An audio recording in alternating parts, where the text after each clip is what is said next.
Bonsoir à tous et bienvenue sur un nouvel épisode de votre podcast Fun French en slow talking édition bedtime. In this podcast, I will only speak French because I will read a story to you, a bedtime story. So you just relax, lay down or sit on your favorite chair and you just focus on my voice reading French. Dans cet épisode, je vais vous lire la deuxième partie du livre Hibou blanc et souris bleue par Jean Joubert et Michel Gay. Reprenons à la dernière page. Mais c'est un arbre mort. Il n'a plus de feuilles. On voit le hibou blanc de très loin dans la plaine. Un marchand passe sur la route avec sa charrette et son cheval. Il aperçoit le hibou. « Un hibou ?» se dit-il. « Quelle aubaine! Je vais l'attraper et le vendre. » Il prend un sac et un bâton, s'approche de l'arbre et fait tomber le hibou dans le sac. Plouf! Voilà le hibou prisonnier. Le marchand s'en va vers la ville. Ha ha! Il y a un cirque sur la place. J'ai un beau hibou à vendre. Pour 10 francs, il est à vous, dit-il au directeur du cirque. Voyons un peu, dit le directeur. Et le marchand en trouve le sac. Le hibou a mal aux yeux. Il bat faiblement des ailes. Il ne comprend pas du tout ce qui lui arrive. Il a peur. « Je t'en donne 6 francs, dit le directeur. « 6 francs, dit le marchand. 6 francs pour un hibou blanc. Vous m'en donnerez bien 8. 6 francs, c'est 6 francs. Et un hibou blanc, c'est un hibou blanc. Allons, je t'en donne 7, dit le directeur. D'accord, dit le marchand. Et le directeur met le hibou dans la ménagerie, dans une petite cage en fer doré, et il crie « Entrez, entrez les enfants, c'est 10 sous pour voir le hibou blanc. » Les enfants entrent pour voir le hibou, qui ne comprend vraiment pas ce qui lui arrive.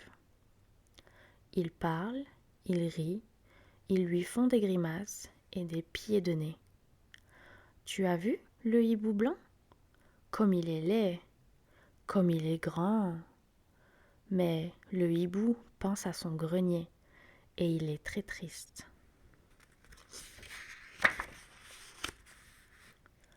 La petite souris est rentrée chez elle. Elle a tout raconté à sa mère et à ses sœurs. Et ce matin-là, c'est la fête chez les souris qui chantent et dansent dans leur maison, car elles savent maintenant que le méchant hibou ne viendra plus les manger.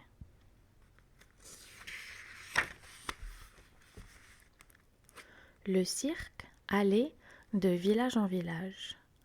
3 roulottes vertes tirées par des chevaux, et derrière venaient le chameau, l'éléphant et la girafe. Et dans la première roulotte, dans sa cage de fer doré, il y avait le hibou. Il était triste, ce hibou. Il aurait voulu se sauver, mais la cage était bien fermée. Il pensait à son grenier, à son lit de plumes dans l'armoire, à la petite fenêtre qu'il ouvrait le soir. Il pensait aussi à la lune ronde dans la nuit. Et il se disait « Vilaine souris, méchante souris, tu m'as joué un mauvais tour. Maintenant, je suis dans une cage et comme je m'ennuie. » Alors, il fermait les yeux et s'endormait. Le soir, on montait la tente du cirque sur la place d'un village. On jouait de la musique et les enfants venaient à la ménagerie voir le hibou blanc et triste. Pendant ce temps, la souris bleue se promenait dans les champs la nuit. Mais c'était bizarre, elle se sentait triste, la petite souris. Plus de hibou dans le ciel pour faire ouh ouh. Elle s'ennuyait, elle aussi. Un soir, elle s'ennuyait tellement qu'elle partit toute seule à travers la campagne. Elle arriva dans un village et sur la place, il y avait un cirque. Un cirque? Comme c'est amusant! Je vais aller voir la ménagerie. Et elle se glissa dans la roulotte. Il y avait des cages partout. Dans la première, une tortue. Dans la deuxième, un renard. Dans la troisième, un singe. Et dans la quatrième, un hibou. Un hibou blanc.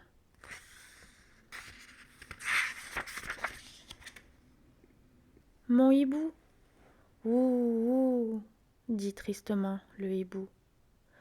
Et il avait l'air si malheureux que la souris bleue se mit à pleurer. Comme il est maigre et presque gris. Ah, c'est ma faute. Veux-tu m'aider? Dit le hibou. Oui, oui. Qu'est-ce que je peux faire pour toi? Ouvre la porte de ma cage. Impossible. Elle est fermée à clé. Alors, ronge les barreaux. Impossible. Ils sont en fer. Alors, que faire? Que faire? Écoute, dit le hibou, je m'ennuie de mon grenier. Tu vas aller dans mon grenier, au château, tu regarderas bien partout et tu me raconteras. Je pars tout de suite. Je reviendrai quand le soleil se lèvera.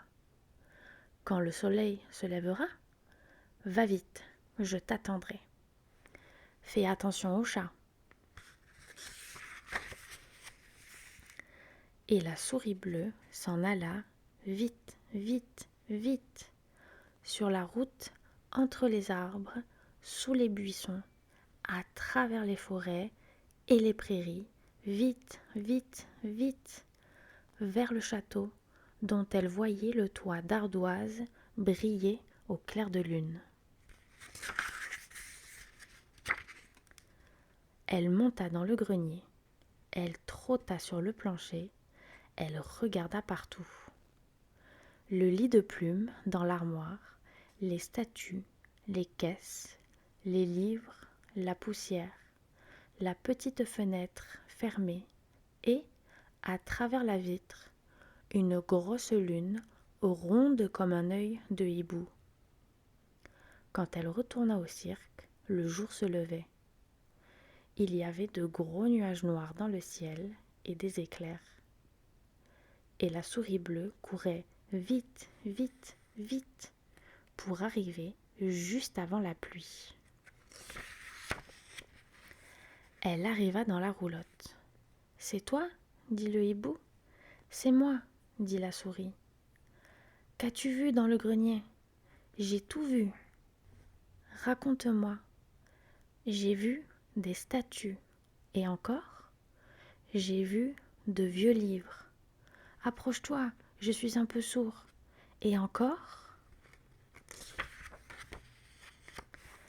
La souris bleue entra dans la cage. J'ai vu des caisses, des meubles, de la poussière, une armoire avec un petit lit de plumes. C'est cela, dit le hibou. Mais viens donc plus près, je t'entends très mal avec cet orage. Monte sur mon épaule, tout contre mon oreille. Et la souris monta sur son épaule. J'ai vu une petite fenêtre, dit la souris, et la lune ronde comme un œil comme un œil de hibou.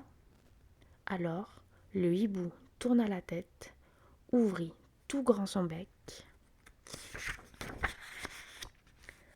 et dit « Voilà la pluie. Merci souris bleue, je n'oublierai jamais ce que tu as fait pour moi. Écoute bien, je vais te faire une promesse. Tu sais combien j'aime manger les souris. » La souris bleue l'avait oublié. Aussitôt, elle a peur et se met à trembler. « Tu trembles, tu as froid ?» dit le hibou. « Oui, c'est cela, » dit la souris. Elle se glissa dans les plumes.